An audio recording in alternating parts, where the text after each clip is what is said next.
Today we will see work done in isochoric process and application of FLTD, means first law of thermodynamics, to isochoric process. So firstly we must understand what is meant by isochoric process. Isochoric process is nothing but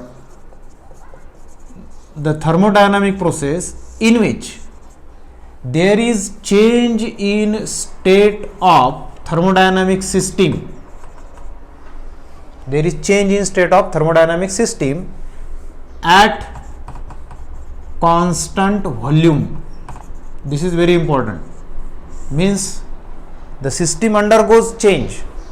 There is change in state of system, but that change occurs at constant volume. In last lecture we have studied that the state of any thermodynamic system, it is represented by three variables: pressure, volume, temperature. Addition to this, we can again use the amount of heat, certain amount of heat. So here these variables, out of these all four variables, one variable, that is volume, remains constant, and that process is called as isochoric process. As the name itself it suggests, iso means same and choric means volume. The process in which there is change in state of system at constant volume is called as isochoric process. So while representing this any thermodynamic system, we can use PV curves, as earlier we have studied. Now suppose point A, it shows initial state of system, and that initial state it is represented by two variables, one is pressure, other is volume. So suppose first pressure, initial pressure is P1 and volume is V. Now this system undergoes change in its state, and the final state, suppose it is represented by point B. Now during this change what happens? There is decrease in pressure. Suppose that pressure, new pressure is P2, but volume remains constant. So this is AB, it is a path which shows the change in state of system from point A to point B. So what we can observe from this graph? We observe that there is change in pressure, but volume remains constant. Volume remains constant. So work done, that we can find out. Suppose dW, the amount of work done either by the system or on the system. We have studied that this work done is given by formula P into dV. dV means change in volume, and from this graph it is clear that there is no change in volume. So dW is equal to P into dV. The value of dV is 0. So work done for any isochoric process, it is always 0. This is very important result that we have obtained. Work done in any isochoric process is always 0. Second thing, we can apply first law of thermodynamics to isochoric process. Now we know the statement, mathematical statement for first law of thermodynamics: the amount of heat supplied to any system, dQ, is nothing but algebraic sum of change in internal energy of system and the amount of work done, provided that the signs of du and dw are opposite. If du is negative, dw is positive. If du is positive, dw is negative. So now suppose this is equation 1. Substitute work done by isochoric process, it is 0. So what do we get? dq is equal to du, because dw is 0. Now the amount of heat supplied to the system or emitted from the system, it is nothing but change in internal energy, du. And previously we have studied that Cv, specific heat at constant volume, it is nothing but du by dt. So what do we get? du is equal to Cv dt. For n moles, it becomes du is equal to n times Cv dt. Substitute this formula change in internal energy of system is nothing but N times CV dt here. So what we get? dq is equal to N times CV into dt. We can also write N times CV, dt is nothing but T2 minus T1. That means difference of temperature during this process. So this is the second result that we have obtained. Now see, work done in adiabatic process or application of FLTD, first law of thermodynamics, to adiabatic process. So firstly, what is adiabatic process? Remember here, adiabatic process is the process in which there is change in state of system, thermodynamic state of system. There is change in state of thermodynamic system which takes place at constant amount of heat. That means neither heat is exchanged from the system nor heat is absorbed by the system. That means dq, it remains 0. So out of 4 thermodynamic variable, pressure, volume, temperature and heat, one variable, that is heat, it remains constant during the change of system. So that process is called as adiabatic process. Now see, if we consider, suppose dq, that is the amount of heat given to the system or amount of heat extracted from the system, is 0, then by first law of thermodynamics, what we can write? dq is equal to du plus dw. du is nothing but change in internal energy of system, dw is nothing but amount of work done. So already we know that dq is 0 because the process is adiabatic process. So what do we get?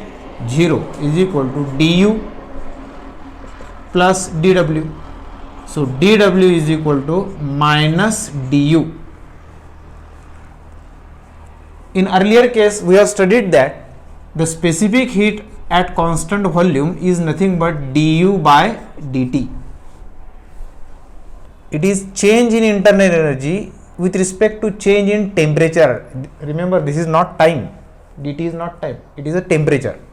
Means internal energy is function of temperature. So what we get? du is equal to Cv into dt. For n moles, it becomes du is equal to n times Cv dt. Substitute this formula here. So we get dw is equal to minus n Cv dt. This is the important result that we obtain. But remember here that n is number of moles of thermodynamic system, Cv is specific heat at constant volume and dt is difference of temperature. So in adiabatic process, essentially there should not be exchange of heat, and the exchange of heat we can avoid by two different methods. Exchange of heat we can avoid by two methods. One is the process that takes place, it is so rapid process that there should not be a time for the exchange of heat. That process, it is very rapid process. So there is no time for the exchange of heat. There may be difference of temperature produced, but heat is not exchanged because the process takes place very fastly. For example, inflation of balloon, puncturing of a tire. These are the examples, rapid examples, where adiabatic process takes place. And the other way is by isolating the system. That means the system is thermally isolated from surrounding. So there will be no exchange of heat takes place between system and surrounding. So these are the two ways by which adiabatic change can take place. If suppose we graphically consider on PV curve, suppose this is point A, which represent initial state of system, and it is represented by first initial pressure P1, volume V1. If that system undergoes expansion, so in expansion what happens? Volume increases. Suppose final volume becomes V2. So increase in volume reduces pressure. Suppose new pressure is P2.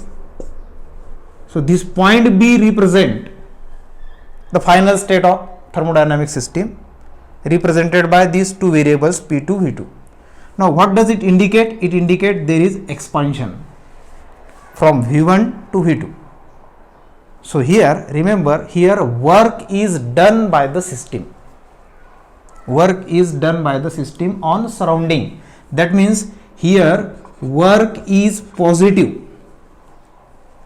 In this process work is positive. But at the same time, for this expansion, energy is utilized from within system. The energy is utilized from within system. That means the change in internal energy is negative.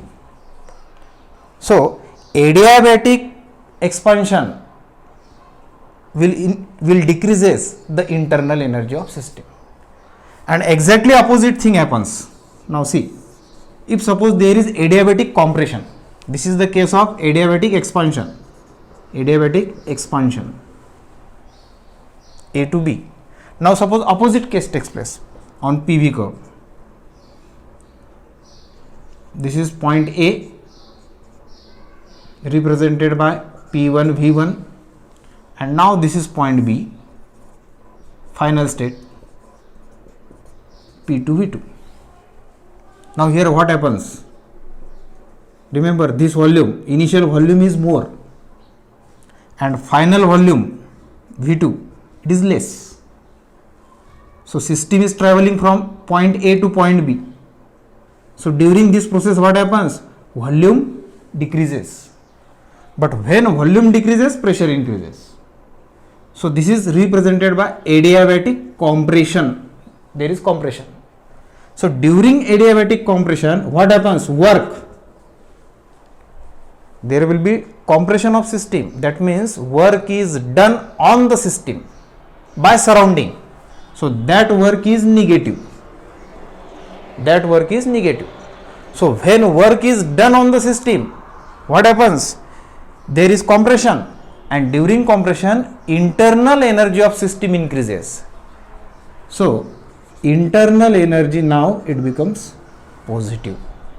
So in adiabatic compression, work is negative and internal energy is positive.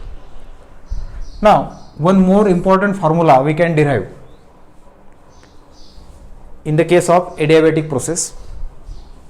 We know that work is given by dW is equal to P into dV, and dV is derivable term here. Volume changes from V1 to V2 in both cases. So by considering very fractional change and adding them to find out total work, we should integrate this. So to find total work, integrate equation 2. Suppose this is equation 2. So what we get? Total work is equal to integration of P into dV, where volume changes from V1 to V2, initial to final. Now remember here, this P for any adiabatic process, one important formula should remember here, P into V raised to power gamma is equal to constant. Very important formula. P for pressure, V for volume, gamma is specific heat constant. It is ratio of specific heat constant, that is Cp upon Cv, gamma. So the value of gamma is different for different types of gases. Gamma For monoatomic gas it is different, for diatomic gas it is different, for polyatomic gas it is different. So in general, suppose we can write P into V raised to power gamma is equal to constant. So P is equal to what we get? P is equal to C upon V raised to power gamma. Substitute this value here. What we get? Work V1 to V2 C upon V raised to power gamma into dV. C out of integration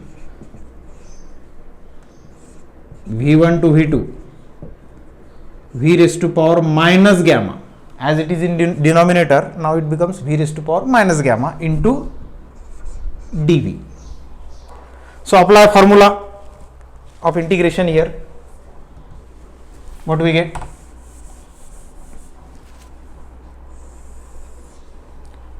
Work done C integration of V1 to V2.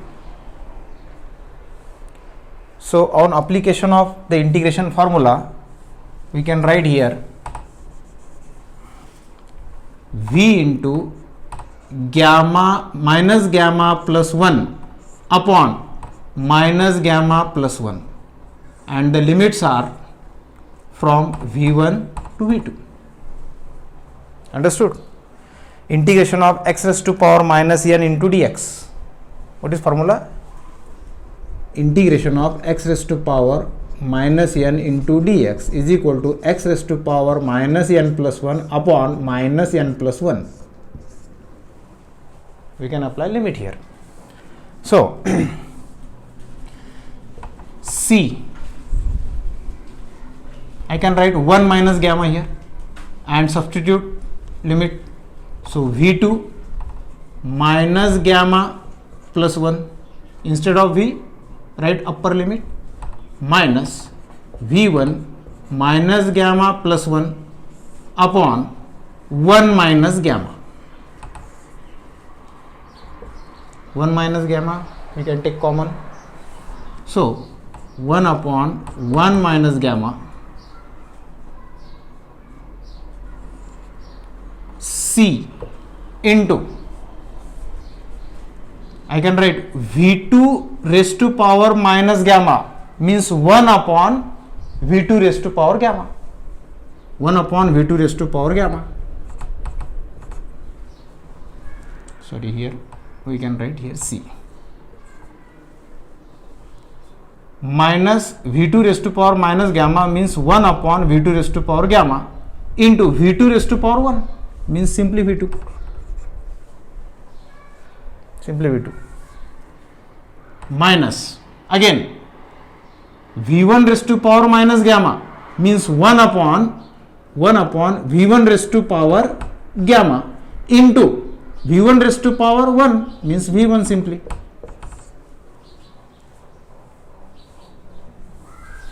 Look, the powers are splitted here. V2 minus gamma plus 1, I can write V2 minus gamma into V2 power 1. So this becomes 1 upon V2 raised to power gamma and this becomes V2. This simple step I have written here. Then multiply C here as well as C here, and C is nothing but P into V raised to power gamma. So this C here I can write C is nothing but P2 into V2 raised to power gamma. P2 into V2 raised to power gamma. This is the value of C here, into V2 upon V2 raised to power gamma. This C is common to both term, here also and here also. So again multiply C here, and now here C I can write P1 into V1 raised to power gamma. P1 into V1 raised to power gamma into V1 upon V1 raised to power gamma. Cancel this. we get 1 upon 1 minus gamma P2 V2 minus, again cancel this, P1 V1. And from ideal gas equation, what we know? From ideal gas equation, PV is equal to nRT. So here P2 V2 means nothing but nRT2. PV is equal to nRT minus P1 V1 is nothing but nRT1. What is hint? I will write here. Hint is PV is equal to nRT. N and R remains constant. Only the variable is T1 and T2. So here T2, here T1. Take NR common. We get final step NR in bracket T2 minus T1 upon 1 minus gamma. This is very much important formula for the work in case of adiabatic process. So we can find out work in adiabatic process by two different formulae. One is work dW is equal to minus N CV dt, and other formula is work W is equal to NR in bracket T2 minus T1 upon 1 minus gamma.